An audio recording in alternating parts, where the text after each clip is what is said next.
तो एडवोकेट मलिक अज़हर इकबाल साहब हमारे साथ मौजूद है। सबसे पहले हम जानेंगे कि केस असल में है क्या, इसमें कौन-कौन सी दफ़ात लगी और किस-किस तरीके से ये जो किस-किस कोर्ट में चलाया गया। अस्सलाम वालेकुम, बहुत शुक्रिया आपका टाइम। अस्सलाम, थैंक यू, कोई इशू नहीं। इसमें सबसे पहले तो मैं ये कहना चाहूँगा कि जब ये वाक़या हुआ 2012 में, तो एक आम एफ़आईआर जैसे रूटीन में कत्ल की होती है, वो एफ़आईआर काटी गई 302 के तहत, अंडर सेक्शन 302 ऑफ पीपीसी। उसके बाद चूँकि सिविल सोसाइटी का भी प्रेशर आ गया और हमारे उस वक़्त honourable chief justice supreme court Iftikhar Mohammad Chaudhry साहब ने सो मोटो भी ले लिया था इस मैटर पे।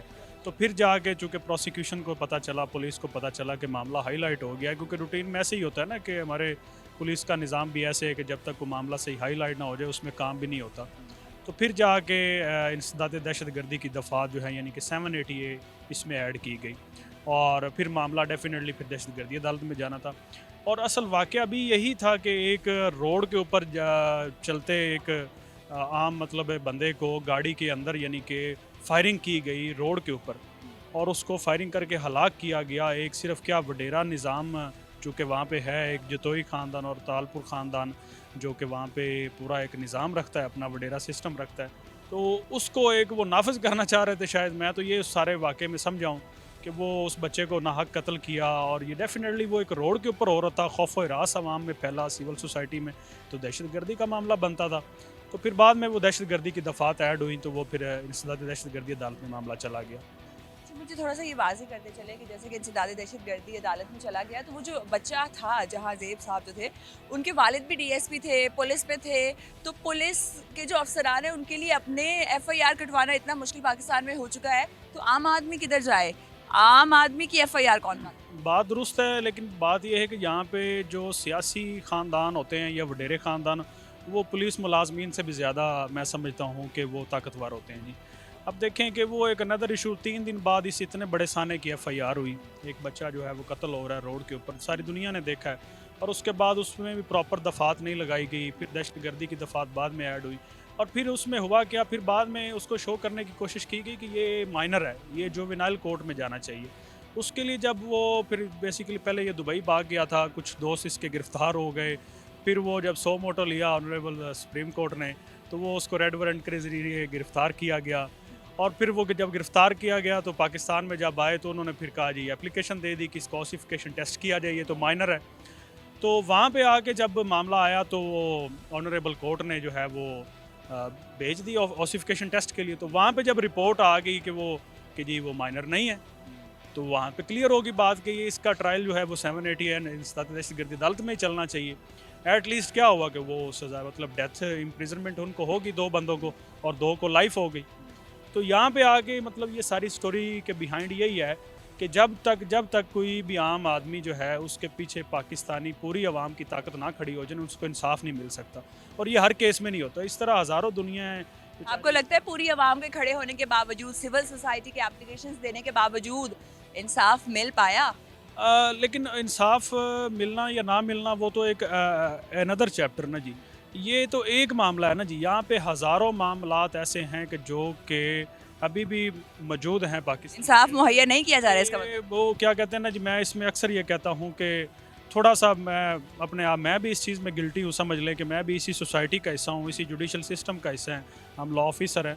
तो प्रॉपर थोड़ा-सा इम्प्लीमेंटेशन का है कानून का इशू कि थोड़ा-सा अमीर के लिए थोड़ा-सा और होता है गरीब के लिए। काफ़ी और नहीं होता? कह सकते हैं, आप तो कह सकते हैं, लेकिन हम तो समझते हैं कि इसमें को थोड़ा-सा मज़ीद अमेंडमेंट्स होनी चाहिए कि थोड़ा-सा स्ट्रिक्टनेस आनी चाहिए इम्प्लीमेंटेशन। थोड़ी-थोड़ी कोताहियाँ जो हैं, पहले पुलिस ने एफआईआर काटी, अगर काटी तो फिर उसके ऊपर दफ़ात कौन-सी लगाई, जिसे आम ज़बान में कहा जाता है कि हल्का पर्चा काटा या कोई भारी किस्म का पर्चा काटा। मुझे ये बताया कि जैसे शाहरुख जतोई को माइनर ट्राई किया गया कि इसको शो करें, अगर माइनर शो किया जाए तो उनको क्या-क्या बेनिफिट्स मिल सकते हैं? अगर वो माइनर हो जाता तो उनको कैपिटल पनिशमेंट नहीं हो सकती थी उस वक़्त। वो डेफ़िनेटली जुवेनाइल कोर्ट में जाना था मामला, तो उसका ट्रायल जो है अंडर जुवेनाइल जस्टिस सिस्टम के तहत चलना था।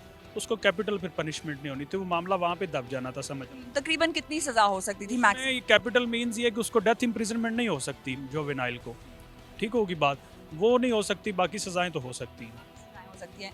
इसी हवाले से थोड़ी-सी और बात कर लेते हैं कि शाहरुख जतोई साहब जो हैं अब तो साहब ही हैं, क्योंकि अब वो बाहर आ गए हैं और उनकी ताकत जो है अब आपने देखी। मुझे ये बताएं, शाहरुख जो है उनको कहा गया है कमर दर्द की वजह से पहले तो डिफेंस कराची के एक हॉस्पिटल में रखा गया और उसके बाद जो है एक मुबैना तौर पर निजी अस्पताल जो है, क्लिनिक जो है, उसको रेंट आउट किया गया उनके ख़ानदान की जानिब से और ऊपर वाला जो बालाई मंजिल है उसको बना दिया गया उनके लिए एक स्वीट और मुबैना तौर पर गाड़ी भी फराहम की गई। तो कमर दर्द की वजह से डेथ पेनल्टी के जो कैदी है उसको शिफ्ट किया जा सकता है, और अगर किया जा सकता है तो कौन कौन से हॉस्पिटल? उसमें ये मेरी सबमिशन है कि इसमें भी मैं समझता हूँ कि जो पुलिस का यानी कि जेल पुलिस का निज़ाम है ना जी, वो भी थोड़ा सा ठीक होने वाला है। उसमें मेरी सबमिशन ये है कि जो आम आदमी जब बीमार होता है ना जेल में, तो वो बेचारा अपने जेल के अंदर रहते हुए अपनी यानी कि ट्रीटमेंट करवाने के लिए ना यहाँ हमारे पास अदालतों में धक्के खा रहा होता है, और ये अदालतें जो हैं फिर उस बंदे बेचारे को इंसाफ मुहैया करती हैं।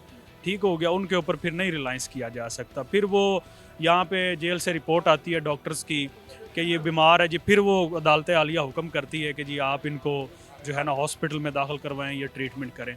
अब यहाँ पे थोड़ा सा मामला डिफरेंट है। यहाँ पे देखे ना कि उनको मसला ही नहीं हुआ अदालत में आने का। उन्होंने, मुझे नहीं पता कि वो किस तरह एक प्राइवेट हॉस्पिटल में शिफ्ट किया गया फ़ौरन से पहले। यहाँ पे तो कई ऐसे वाक़यात हैं ऑन रिकॉर्ड है, मैं अपने पास से नहीं कह रहा, कि जेल के अंदर बेचारे लोग जो गरीब हैं जो मौजूद हैं उनकी ट्रीटमेंट नहीं होती, वो जेल के अंदर मर जाते हैं। कानून के मुताबिक चलने वाले मर जाते हैं। डेफिनेटली जी, फिर क्या किया जा सकता है जी, अगर किसी गरीब की कोई दाद रसी करने वाला, ये अदालतें देखें ना, अदालत में कोई आएगा दाद रसी होगी ना। अब मोस्टली लोग अदालत में आते हैं, उनकी दाद रसी हो जाती है। अब एक बंदा अदालत में आना ही नहीं अफोर्ड कर सकता, तो उसके लिए क्या निज़ाम है? उसके लिए कोई निज़ाम नहीं है जनाब। अफोर्ड करना, ये बहुत अच्छी आपने बात की कि अफोर्ड करना बेहद मुश्किल है। अदालत के केसेस, रेंट्स और बहुत मुश्किल हो जाता है मैनेज करना, और बहुत से लोग जो इंसाफ हासिल करना भी चाहते हैं लेकिन नहीं कर सकते क्योंकि इतना जो है वो पैसे जो है उसको खर्च नहीं किया जा सकता। मुझे ये बताएं कि एक डेथ पेनल्टी का जो मुजरिम है उसको जेल में सहूलियात कौन सी दी जाती है? क्योंकि चीफ जस्टिस साहब ने उस वक्त के चीफ जस्टिस साहब ने जब दौरा किया तो जेल में उनको बड़ा मैट्रेस दिया गया था, टीवी दिया गया था, उनको कारपेटेड रूम दिया गया था। ऐसा रूम दिया जाता है कोई, या डेथ पेनल्टी कोई सेल भी मौजूद होता है जेल? नहीं, उसमें ये है मेरी गुजारिश के जेल के अंदर ना जो ये डेथ इम्प्रिजनमेंट के जो अक्यूज़ड होते हैं ना जी, उनके लिए एक सेल तो पहली बात अलहदा होता है। दूसरा ये उनके लिए थोड़ी बहुत ही फैसिलिटीज़ होती हैं चूँकि उनको डेथ इम्प्रिजनमेंट हुई होती है। ठीक होगी बात।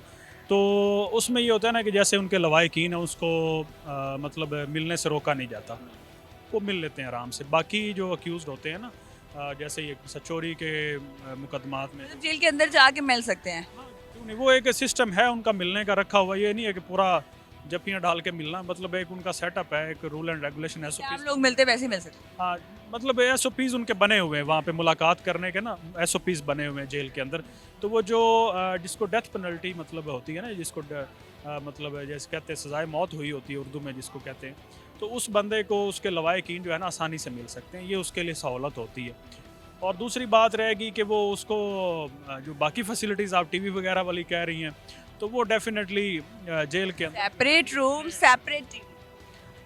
वो तो अगर मैंने तो अंदर जाके नहीं देखा, मैं इस पे कमेंट्स नहीं करना चाह रहा, चूँकि अकॉर्डिंग टू लॉ मैं तो बात करूँगा। हर बंदे के लिए अपना एक सिस्टम है, लेकिन अकॉर्डिंग टू लॉ यही है कि जो डेथ इम्प्रिजनमेंट का मुलज़म है ना जी, उसको एक सेपरेट जेल में रखा सेल होता है, उनमें इसमें रखा जाता है और उसके लवाहिकीन को मिलने से रोका नहीं जाता, और उसको बाकी मुलज़मों से थोड़ा सा अलहदा करके उसको कह लें कि माहौल उसका ईजी होता है। क्या ईजी माहौल होता है और काफ़ी ईजी हमने देखा वीडियोस में भी, और काफ़ी जो है अलहदा करके भी रखा गया। मुझे ये बताएं कि अपील्स अक्सर सुना जाता है कि जिसकी सज़ाए मौत की सज़ा हुई, अपीलें लगी, तो अगर एक आम शहरी है, एक आम इंसान है जिसे आम अल्फाज में हम कहते हैं, उसकी अपील लगने में इस किस्म के केस में कितना अरसा लगता है और कितने अरसे में वो बरी हो जाता है? नहीं, वो असल में ये बात नहीं है, ये शायद किसी गलत इंटरप्रटेशन हुई है इस मामले में, कि ये एक मेरा ख्याल है टाइम पे ही लगी है अपील, चूँकि 2017 में ये मामला जो है ना वो हाई कोर्ट में डिसाइड हुआ था। ठीक होगी बात, 2018 में ये मामला चला गया था जनवरी में ऑनरेबल सुप्रीम कोर्ट में, तो 2022 आ गया, तो 4 साल हो गए हैं तकरीबन सुप्रीम कोर्ट में मामला पेंडिंग है। तो ऐसी बात नहीं है, 4-5 साल जो अपील में फ़िक्स होने में लग जाते हैं, ये रूटीन मैटर है। हाँ, बाकी ये एक बात ज़रूर है कि इंसाफ के तकाज़े काम पूरे हुए हैं या नहीं हुए, वो एक अवामी डिबेट है, वो लोग करते हैं, वो उनका राइट है। कि इस केस में इंसाफ के तकाजे पूरे हुए हैं। या मैं इसमें कंक्लूड इस बात में ये करूँगा, देखें ना, इंसाफ मुहैया किसी एक अदारे की वजह से नहीं होता। इंसाफ में मुख्तलिफ अदारे मतलब उसकी बैक पे होते हैं, पुलिस हो गया, जुडिशली हो गया, वकील हो गया, एक पूरा मेकानिज़म है।